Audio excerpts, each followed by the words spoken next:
सत साहिब सतगुरुदेव की जय। बंदी छोड़ कबीर साहिब जी की जय। बंदी छोड़ गरीबदास जी महाराज जी की जय। स्वामी राम देवानंद जी गुरु महाराज जी की जय हो।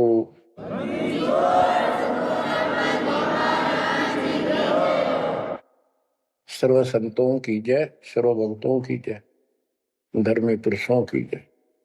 श्री काशी धाम की जय, श्री सुडानी धाम की जय, श्री क्रोथा धाम की जय, श्री बरवाड़ा धाम की जय।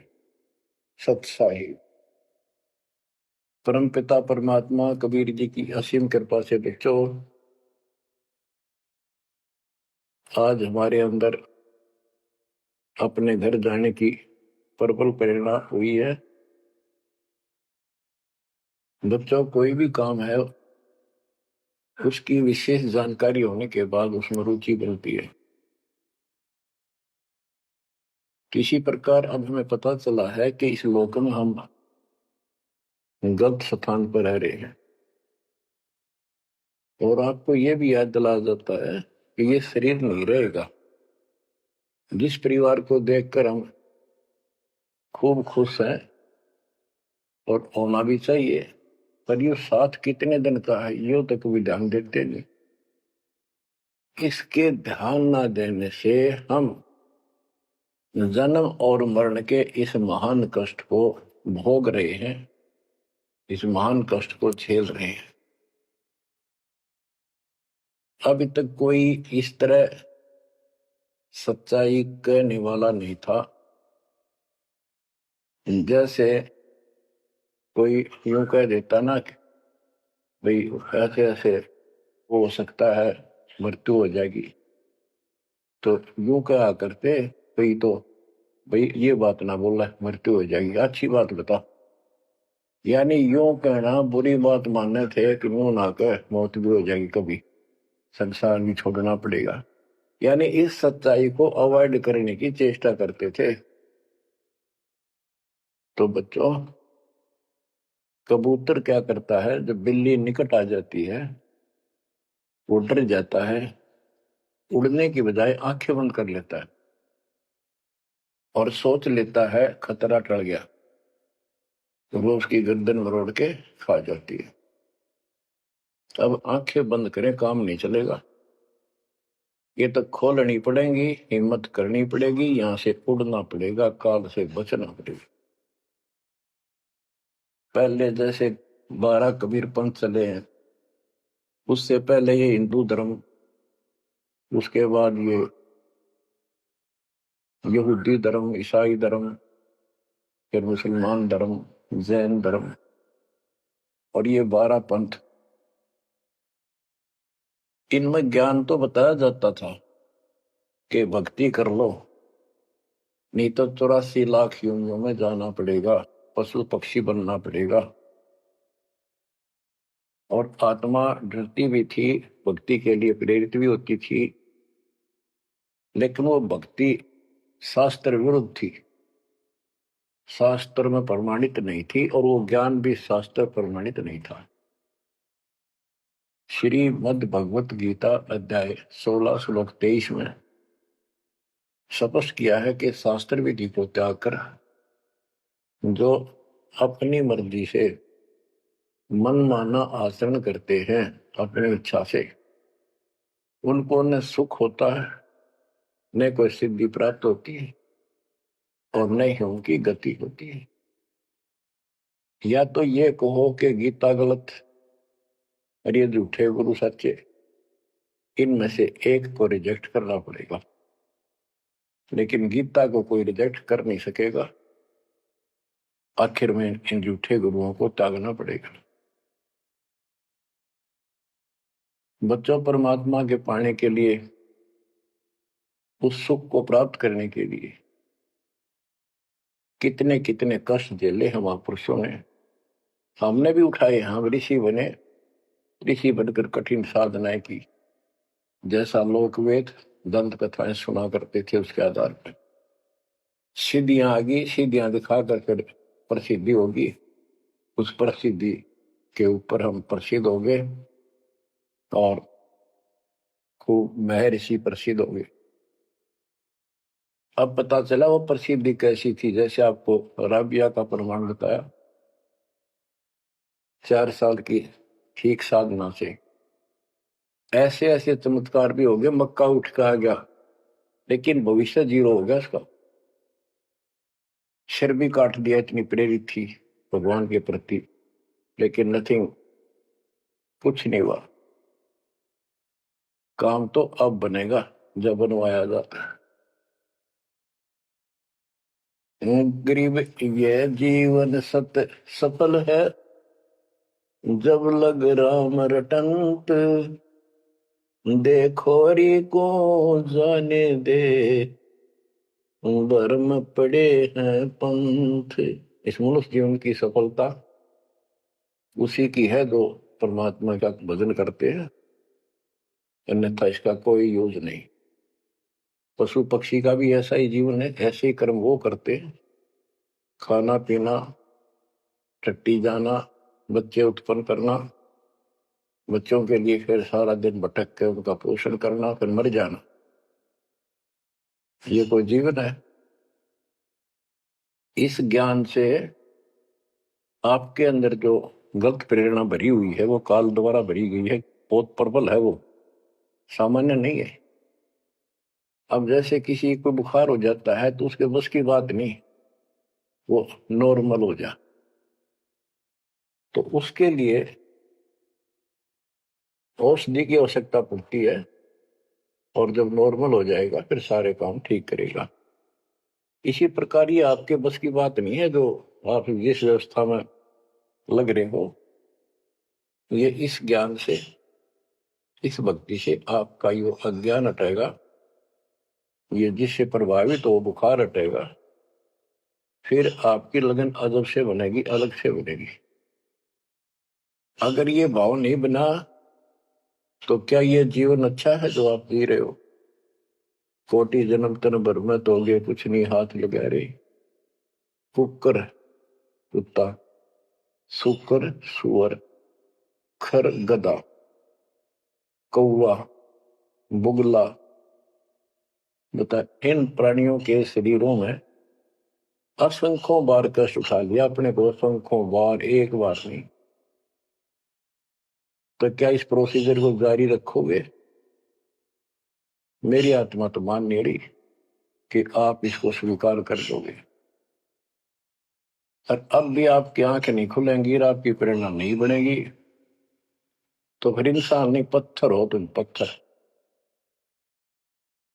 कोटि वर्ष करे संगत संतों की, पत्थर का जल में क्या बीजे, चंदन बन में रंग ला दे, एक बांस बिटन भी ना सींचे।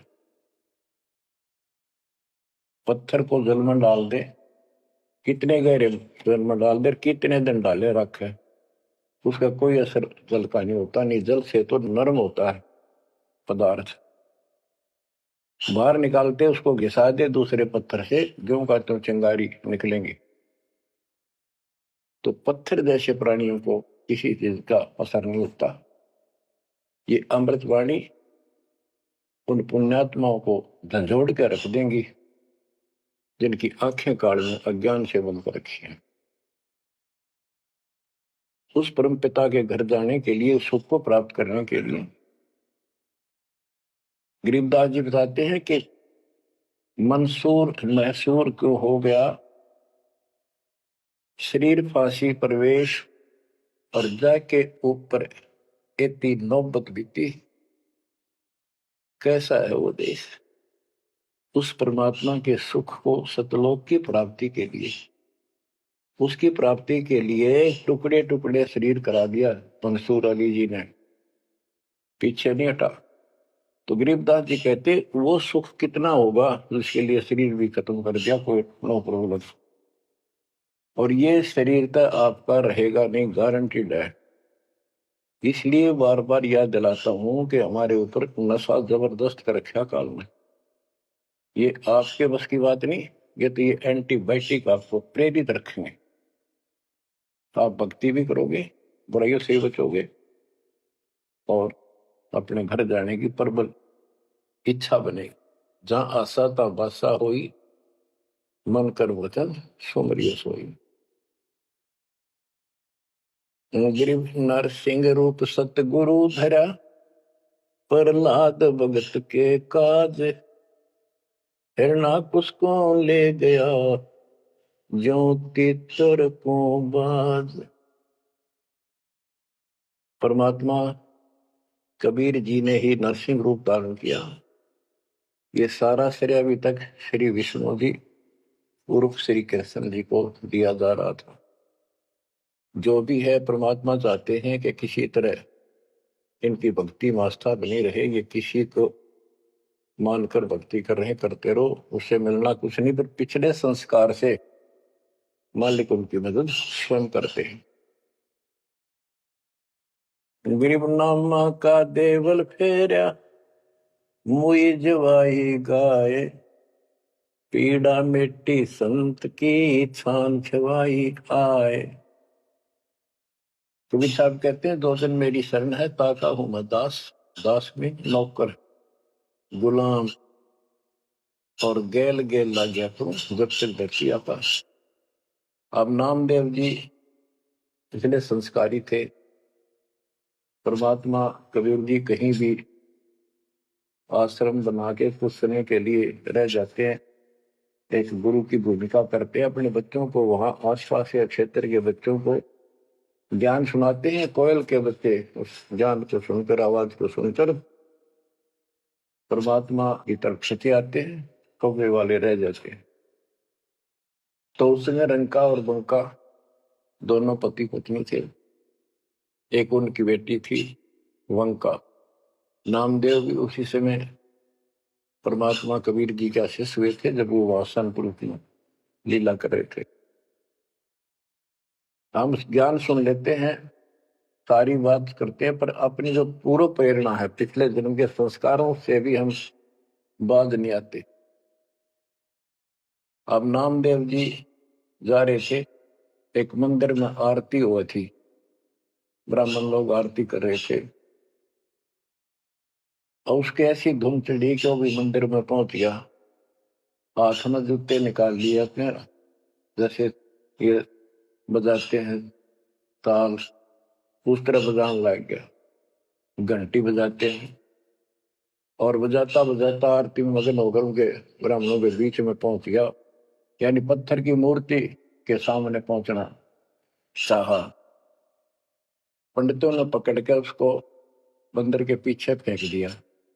ये शूद्र छोटी जाति का समेत दूसरों आ गया, हमारा धर्म भ्रष्ट कर दिया, हमारे भगवान को इसने रुष्ट कर दिया। वो तो फिर भी पड़ा पड़ा मन की आरती कर रहा था, लो लगी थी दाता में। तो परमात्मा उस मंदिर का मुंह नामदेव की तरफ कर दिया और पंडित पिछली साइड में खड़े घंटी बजा रहे थे। आश्चर्यचकित हुए। तो एक दिन नामदेव रंका बंका के घर गया, तो उस दिन वंका लड़की, रंका और बंका जंगल में लकड़ियां लेने गए हुए थे। पीछे और लड़की अकेली थी, वह कोई पट्टी तैयार करे थी, जैसे किसी के चोट लग जाया करे, हल्दी वगैरह लगा कर। नामदेव बोला, बहन किसको क्या हो गया, किसको चोट लगी, किसके लिए पट्टी बना रही हो? वंशा बोली, रे नामदेव तो गुरु जी ने ज्यादा दुखी ना करा कर, तो भाई मर्यादा में नहीं रहता। वहां के जरूरत थी तेरे को जाने जिस मंदिर में, अपना मंदिर में जाना भगवान ने अलाउड थोड़ा कर रखा है, मानता नहीं तो तेरे लिए, तेरी इज्जत रखने के लिए गुरु जी तेरे मंदिर फेर गए थे, हाथा चोट लगी भाई, उनका पट्टी बांधे। नामदेव गया, देखा तो सचमुच गुरु जी के हाथों में चोट लगी हुई है और वंका ने पट्टी बांधी। तो बच्चों, हम भक्ति भी करते हैं पर अपने संस्कार फिर भी कोई न कोई अड़ाए रखते हैं। ये परमात्मा को परेशान करते हैं। अब आ गया है कति पीक टाइम, अब ये बात नहीं चलेगी। पहले तो चलो को रह गए, कोई बात ना, पैर पकड़ लिए भगवान ने, अब क्या फिसल गया पैर, तो पता नहीं कहाँ पड़ोगे जाकर। ऐसा अजब गजब का ज्ञान दे दिया, ऐसा समाधान आपको दे दिया, और ऐसे समय में मानो श्री मालिक ने तो आंखें खोल लो। गरीबनामा का देवल फेरा मुई जवाई गाए, पीड़ा मिट्टी संत की छान छवाई आए। अब जिसमें नामदेव जी ने मंदिर घुमा दिया, घुमाया तो मालिक ने था, लेकिन मालिक अपने नाम नहीं लेते। करा करावे साइया मन में लहर उठा, दादू सदर जीव के आ बगल हो गया। उनकी महिमा ज्यादा होगी, मुसलमान धर्म के लोगों को दिक्कत हुई। उन्होंने राजा को कहा कि ऐसे ऐसे काफिर है, वो दुनिया को गुमराह करता है कि मुर्दे जिंदे कर देता है, मंदिर घुमा दिया, ऐसे कर दिया। राजा ने पकड़ के बुलाया और कहा ये गाय काट दी वहां पर, इसको जिंदा कर। जब जाने तो संत है, नहीं तो तेरी गर्दन यही काट दूंगा। कबीर साहब कहते हैं हम फिर वहां गए अपने बच्चे के लिए और उस गाय को जीवित किया। जैसे पुराने समय में सब छान झोपड़ी डाला करते थे, हट घास ग्रास की, और वो साल भर में कंडम हो जाती थी, तो बारिश आने से पहले उनको फिर से या तो नहीं डालते थे या कुछ रिपेयर किया करते थे। नामदेव की माता जी ने कहा बेटा अपनी छान ठीक कर ले झोपड़ी, बारिश आने वाली है, मौसम निकट है। वो कहने लगा ठीक है माता जी, जाता हूं मैं जंगल से सरकंडे काट के लाता हूं, घास फूस। रास्ते में सत्संग हो रहा था, सत्संग सुनकर फिर वहां सेवा में लग गया। शाम होगी वापस आ गया। उसकी माँ बोली बेटा ले निकल घास फूस। माँ ऐसे ऐसे सत्संग में चला गया, ध्यान नहीं रहा। अगले दिन फिर ऐसे ही। उसकी माँ बोली भाई देख ले तो बारिश हो जाएगी, कुछ दिन सारे कपड़े भीजेंगे, अपने भीगेंगे, बहुत नुकसान हो जाएगा। अगले दिन भी ऐसे हुआ। तीसरे दिन उसने सोचा आधा सत्संग सुन लो और फिर जाऊंगा। आधा सत्संग सुनकर चल पड़ा। सत्संग तो फिर पूरा सुनना पड़ा उसने, फिर सेवा सेवा ना करी, अपना काम के लिए चल पड़ा। जल्दी जल्दी घास फूस काटने लगा, पैर में कुहाड़ी लगी, दांती लगी और ज्यादा चोट लगी। पैर के पट्टी बांधी, अपना कपड़ा वही ले रखा तो पाड़ के चंदर। और उसी दिन परमात्मा ने नामदेव का रूप बनाया और खूब ये सरकंडे सिर पर धर के लाए, आके छान बना दी और डाल दी। नामदेव शाम को लंगड़ाता लंगड़ाता पहुंचा। माँ बोली के ला गया बेटा? उन्होंने बताया माँ ऐसे ऐसे आज भी ना लड़ पाया मैं तो। माँ उस झोपड़ी से आगे पहुंच गई, बेटे को तकलीफ सी देख के क्या लग गया बेटे का। माँ माफ करिए आज भी नहीं सामान जान पाया मैं तो, वो ऐसे ऐसे बन गई मेरे साथ। कोशिश करूँ था जल्दी जल्दी काटूं, माँ दुख पाओगी। मेरे तो पैर में कुहाड़ी लगी है, दांती लगी, चोट लगी और चला भी नहीं जाता। माँ ठीक होती बनाऊंगा झोपड़ी। उसकी माँ उसके मुंह की तरफ देखे और कहा बेटा क्या बोल रहा है तू अभी तो आया था झोपड़ी खुद बना के गया, बेटा क्या कह रही है, चोट कब लगी तेरे? नामदेव निकट आया, देखा ताकि झोपड़ी बना रखी है गजब के सरकंडे लाके। ऐसे तो आसपास की तो थे भी को नहीं, ऐसा घास फूस। नामदेव खूब रोया बैठे। माँ भगवान थे, परमात्मा थे वो तो बच्चों जो दिन मेरी शरण है ताका हूं मैं दास, गेल गेल ला गया जब तक धरती आकाश। ये किसी जन्म में भक्ति खूब करी थी, जैसे इस युग में और इस युग के फिसले हुए भक्ति गजब की रहती है, क्योंकि यह साधना शास्त्र में पूरा है। मोक्ष ना होता तब तक परमात्मा इनके साथ रहे, इनसे चमत्कार भी होते रहते, नाम भी हो जाता, पर काम तो ना बना, मोक्ष तो ना हो। तो ये जो ज्ञान आपको सुना जा रहा है, ये हर पहलू पर आपको सतर्क किया जा रहा है बच्चों। या तो इस भक्ति ने छोड़ दो, रिया कति दृढ़ हो जाओ, कमर कस लो, अब क्या पीछा छुटवाना है। ये लल्लो पत्तो बहुत होली, केवल हम सुख मांगते हैं, धन मांगते हैं, बेटा ना तो बेटा मांगते हैं और धन संपत्ति मांगते हैं। ये तो बिना मांगे दे देगा, से दिल डट गया आपका, दृढ़ रहे तो कोई भी काम है दृढ़ता के साथ होता है। कबीर साहब कहते हैं, कबीर धीरे धीरे रे मना, धीरे सब कुछ हो, माली सींचे सौ गुणा, फिर तो है फलो।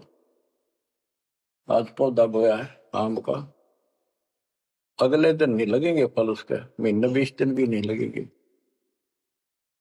वर्षों उसकी सेवा करनी पड़ेगी। एक बार पेड़ बढ़ जाने दो, फिर देखना आपको छाया भी और फल भी इतने देगा, आप भी खाइयो, रिश्तेदारों को खिलाइयो। इसी प्रकार इस भक्ति रूपी पौधे को पेड़ बना लो। दास देख रहा है, दास ने शुरुआत जब की थी, उनकी क्या स्थिति थी मेरे भक्तों की, वो डटे रहे, टिके रहे, आज हर तरह से उबारा है, संसार से न्यारा है, और मोक्ष मिलेगा, जो जन्म मरण का कोड कटेगा। गरीब कबीर के 100 बंजारा हुआ, आप भक्ति के हेत कंकर वोई जान के, धन्ना भगत के खेत। धन्ना भगत जी बहुत जबरदस्त भगत थे, बहुत जबरदस्त लगन लगी हुई थी उनकी। दया भाव संत में होती है। बारिश हुई, सभी किसान ज्वार बीजने चल पड़े, और तन्ना की पत्नी ने भी ज्वार दे दी, 5 किलो, पहले खेत में बो के आओ। भगत जा रहा था बैल लेकर के, हल लेकर के, रास्ते में 4-5 भगत भूखे बैठे थे। तब भगत स्वाभाविक साधु संत को देखकर राम राम करी, उसने बैल खड़े कर दिए, बैठ गया 2 मिनट भगवान का। सुबह सुबह पता चला कि उन्होंने 3 दिन से भोजन नहीं खाया था और मरने के कगार पर। कहने लगे, भगत हम तो मृत्यु के निकट हैं, कहीं भोजन नहीं मिला, क्योंकि रेगिस्तान राजस्थान या भी पहले सारी स्थिति ऐसी थी नहीं, बढ़िया वाली जनता थी। बारिश हो गया तो फसल होगी, ना तो भूखे मरा करते। तो भगत जी ने सारे के सारे ज्वार रख दी उनके आगे, बीज, वो मरे थे भूखे, सारी खा गई। अब वो चल पड़े, भगत जी ने सोचा ही वे घर वाले लड़ेंगे, पत्नी भी गर्म मिजाज की थी, और इसमें तो भाई कोई भी टोक दे, बीज भी कित खा गया तो कित खो दिया, किसान का तो जीवन होता बीज। लेकिन उसने परिवार न्यौछावर कर दिया, कंकर इकट्ठी की लोगों को दिखाने के लिए, जैसे और बीज बो रहे थे, ऐसे कंकर बखेर के हलवा के सामने घर आ गया, खेत में जाकर नहीं देखा। कुछ दिनों के बाद औरों के ज्वार गजब की उगरी, और भगत जी के खेत में तुम्बे मतीरों की बेल उगरी बिना गिरती की, और मतीरे लग गए मोटे मोटे, ये तुम्बे ऊपर नीचे पुड़े नो भरी दिखे, उनका खेत बना दिखा। कुछ दिन के बाद क्या होता है कि बारिश ना होने से उस क्षेत्र में अकाल जैसी स्थिति होगी, और ज्वार किसी का हुई, किसी की थोड़ी बहुत हुई, बिल्कुल नहीं हुई। तो वो तो बाद की बातें हैं। किसी ने जाके धन्ना भगत की पत्नी को बता दिया कि तुमने ज्वार नहीं बोई। वह बोली, बोई, बो पाया हमारा भगत, कि नाप के तो मतीरे उग रहे हैं, ज्वार है ही नहीं। उसका दुख हुआ, ज्वार भी कित खा गया यो।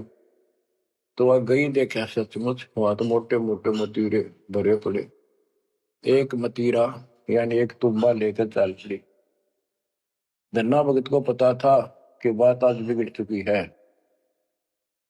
उसके बाहर जाते ही भगत वहां आ जाते थे, उसके रहते नहीं आते थे। वो जल्दी वापस आ गई। धन्ना भगत ने सोचा था शाम तक आओगी। भक्तों से कहा तुम जाओ, बात आज गड़बड़ है। सिर पर बतीरा रख रखा। आते उसने बतीरा शर्मा मारा धन्ना भगत का। धन्ना भगत जी ने थोड़ा बचाव किया तो धरती में लगकर फूट गया। फूटते उसमें ज्वार निकली जैसी बीज की साफ सुथरी भेजी थी। अब भगत जी तो टेढ़ा पड़ा, सर बचाया, और वह देवी देख रही थी, कभी धन्ना भगत को कभी ज्वार को। तो वह बोली ये कहां से आ गई ज्वार इसमें। धन्ना भगत नहीं बोला। वह फिर खेत में गई, वह ज्वार उठा कर अंदर रख ली।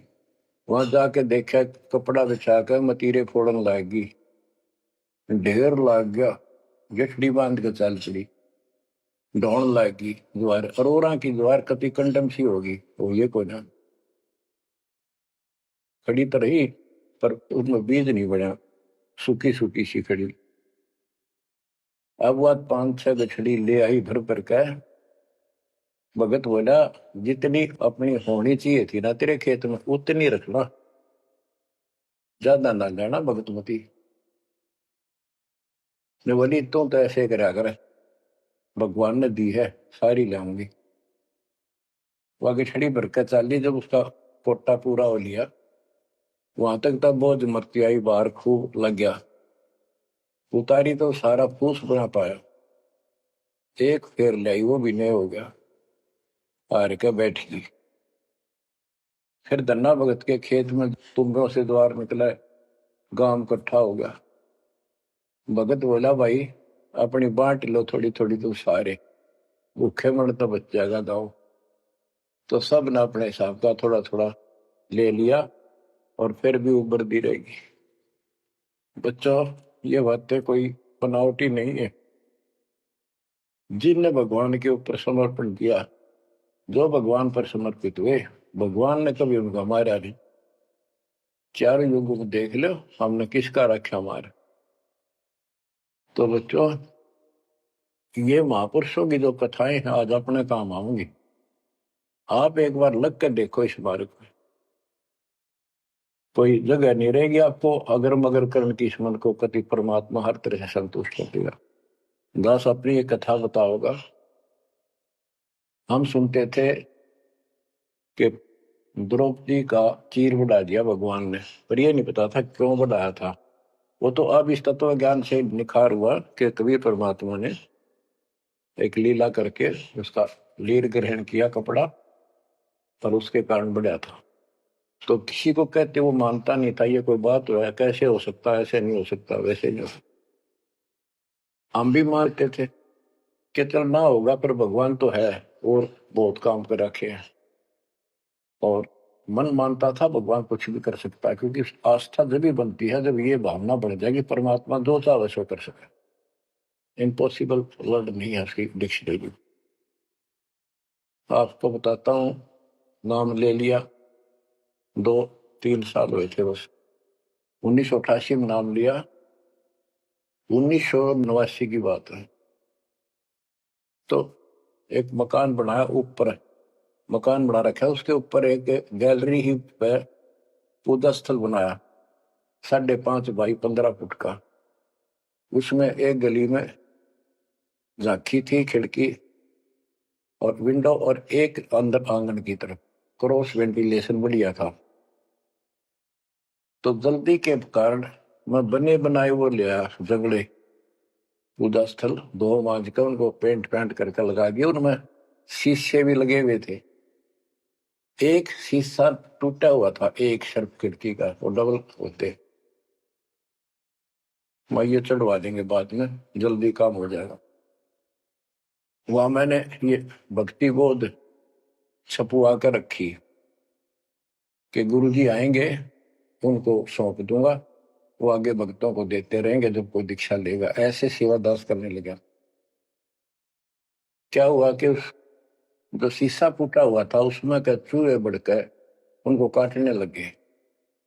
और उस समय क्या था, जब वो जंगले लगाए तो जाली ले आया था, ये एक लोहे की जाली जो मच्छरों से बचाने के लिए खिड़कियों पर लगाई जाती बाहर की साइड। और वो गलती से वो गलत काट के दे दी। मैं वो साइज लिख के उस लोहे की दुकान पर दिया, भाई ये काट के तैयार कर दे, इनका बिल बना दे। मैं और सामान लेकर वापस आया, उसने बांध कर लपेट कर रख रखी थी। मैं उठाकर चला आया पैसे देकर। आके मैंने कहा ले भाई लगाओ। तो ये बड़ा लड़का अरे एक वहां किराएदार रहता था, वो बोले हम लगा देंगे। कील क्या सारी ला रखी थी, उन्हें सीढ़ी लगाई। मैं तो चला गया उनको कह के, शाम में आया तो कोई नहीं लगा रखी। पूछा भी कारण क्या था, क्यों नहीं लगाई। उन्होंने बताई कि छोटी है, बराबर में छोटी रहेगी, कम से कम 9 इंच छोटी है। वो लिखा था मैंने 3 फुट 9 इंच, उसने 3 फुट काट दी। या नौकर ने देखकर यार गलती लगी जैसे हुई। फिर मैंने सोचा भी छोड़ो भाई, अब किसके साथ मत्था मारे जाकर, वो कहेंगे तेरी गलती है, आपने यही साइज बताया था। मैं इस चक्कर में नहीं पड़ा करता। मैंने वो उठा कर स्टोर में डलवा दी। एक सीजन बारिश का ऊपर का उतर गया, फिर वो नित्यनेम छपवाई पुस्तक, फिर उसमें चूहे बढ़ने लगे। कपड़ा बांधा, कपड़ा काट दिया।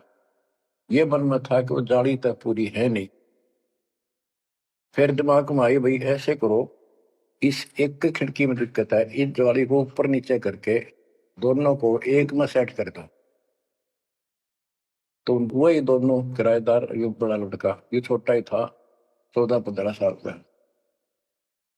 तो मैं उनको कह के अपनी ड्यूटी पे चला गया। इनकी माता जी ने नारों ने वो वहां से निकाल के जाली स्टोर से नीचे डाल दी, भाई लगा दियो। इन शाम से न लाई किता। तो मैं ड्यूटी से आया शाम को 5 बजे। मेरे तो वही बात खटक रही थी, इन लगा दी होगी बच्चा ठीक से ना, मैं आप लगाऊंगा साथ लगकर। मैंने देखा एक जाली नीचे पड़ी, एक ऊपर लगा रखी, उसी पे जो शीशा टूटा हुआ था गिलास। वो गिलास लगवाने का टाइम नहीं मिल रहा था, क्योंकि दूर मेरी ड्यूटी थी, कौशली साइड में 77 किलोमीटर जाना था। ये ऐसा था ही जुगाड़ करना चाहा था मैं, कर दे फिर आराम से कर लेंगे। तो मैंने अनारों से पूछा कि ये जाली लगा दी उन्होंने। हकीब ला के गए, सवेरे की कह रही थी भाई ला दे, पर ध्यान नहीं दे रहा था यो लापरवाह। ने देखा गाने वाला पापा ने फटाफट बुला कर नींद को लगवा दी। मैं बोला जाली ये और ले आए क्या ये? बोला नहीं और तो नहीं है, ये तो वही है जो ऊपर डाल रखी थी स्टोर में। मैंने ये सुबह आपके दाते को कह दी कि भाई ये रखी, लाओ जब ला दियो। मुझे विश्वास नहीं हो रहा, तू सच्ची बता, ये बदलवा तो नहीं डाय इसको? वो बोली बदलवा किथे तो लाई मुश्किल तो है, बदलवान का किथे हो। मैं हैरान, मेरा विश्वास नहीं हो रहा कि एक पूरी हो ही नहीं सकती। पूरी होकर के भी 6-7 इंच नौ लटकरी बराबर मुड़ के 9 इंच वो बड़ी और 6 इंच और एक्स्ट्रा उसी साइड। दूसरी देखी, दूसरी भी गई। फिर इसने डायमंड ढूंढ गए, बड़े लड़के ने खेल रहा था कि। तो मैं बोला तू ये बता, ये जाली बदलवा के लाया है कि वही है? वही है, मेरी मां ने उतार के यहाँ डाल रखी थी, हमने ला दी। मैं मेरी कसम खा, कबीर साहब की कसम खा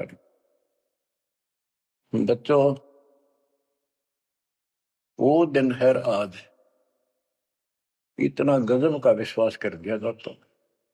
बात कुछ नहीं थी, बात और भी लाई जा सके थी, लेकिन वो दिखा दिया कपड़ा छोड़ हम लो बढ़ा जा। इस मालिक कबीर साहब ने लोहे की जाली बना दी। वो आज भी विद्यमान है एक तो उनमें से। वो मकान बेच दिया था इसने बिरंदर ने मेरे यहाँ इस मार्ग पाने के बाद।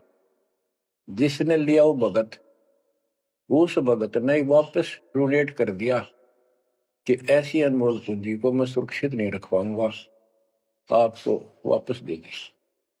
आज वो फिर वही है, वह जाली लगी हुई है। हमने भी उसको सफाई अभी किया नहीं है, क्योंकि हमें थोड़ा सा फुर्सत ही होगी। यहाँ से निपटेंगे इस मिशन को पूरा करके, उसको फिर याद के रूप में रखेंगे।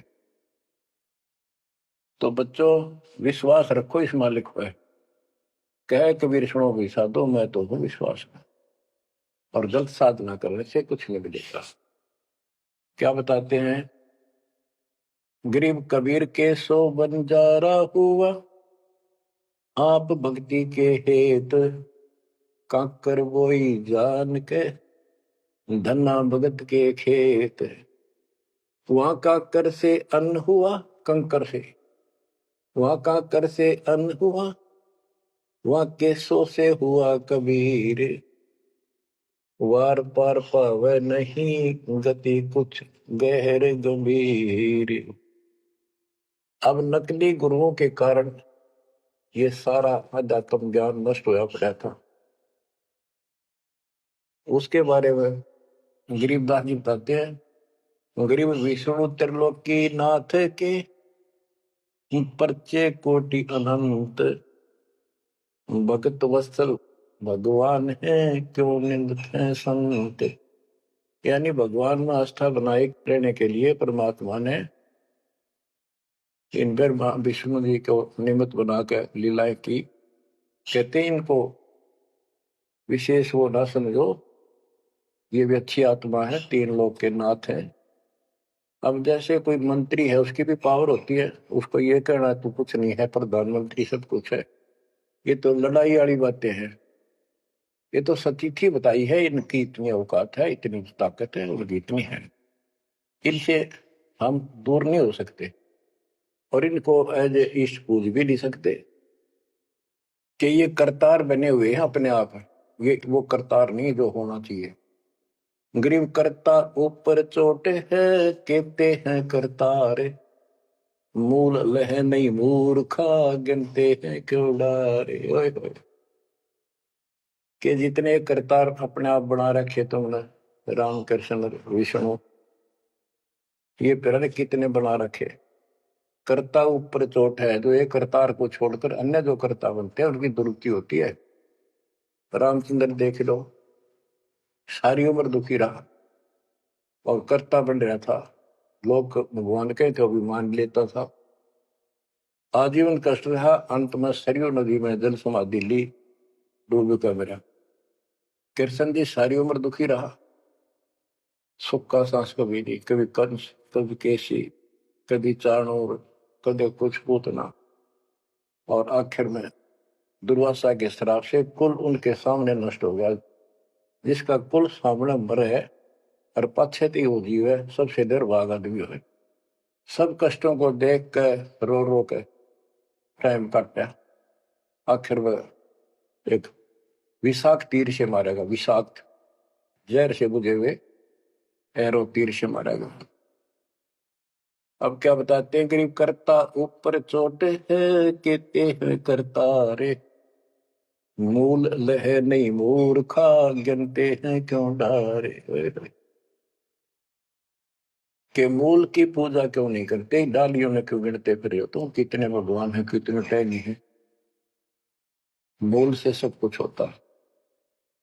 गरीब सतगुरु साहिब एक है, दूजा ब्रह्म विरोध, बिन सतगुरु सूझे नहीं, चाहे पढ़ो 18 बोध। गरीब गल गोटा गुरु आखने, फांसी दे अड़ाए, द्वादश तिलक बनाए कर, चंपुर दे धकाए। कि ये इंसान का नाश करने, मनुष्य जीवन को बर्बाद करने वाले, ये बाह्य दिखावा करके द्वादश 12 तिलक बना लेंगे, कंठी माला पहन लेंगे, लाल कपड़े, बड़ी बड़ी दाढ़ी मूछ उछा लेंगे या घुटन घोट हो जाएंगे, मूड मुड़ा लेंगे। ये गलगोटा है, ये काल की फांसी लिए फिर रहे झूठी साधना करवा के। कहते द्वादश तिलक बनाए कर लोग इन पर कुर्बान हो जा साधु है, और जमपुर दे धक्का, यानी उस नरक में धक्के ठोक दे। क्या साधना गलत पे जागा करो।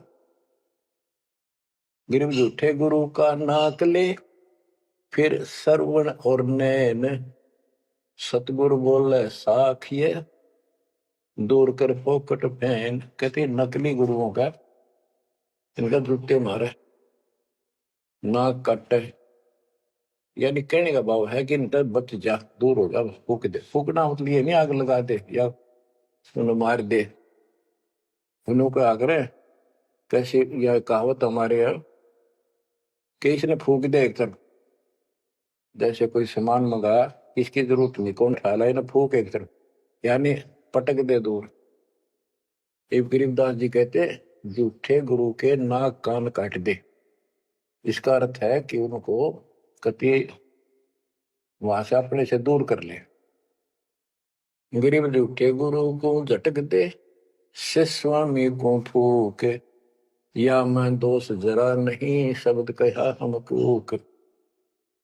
गरीबदास जी बताते हैं झूठे गुरु को झटक दे, और जो नकली शिष्य उनके चपके बैठे उन्हें भी फूक। फूकने का मतलब ये नहीं उन्हें मार दे कि एक तरफ पड़े रहने दो।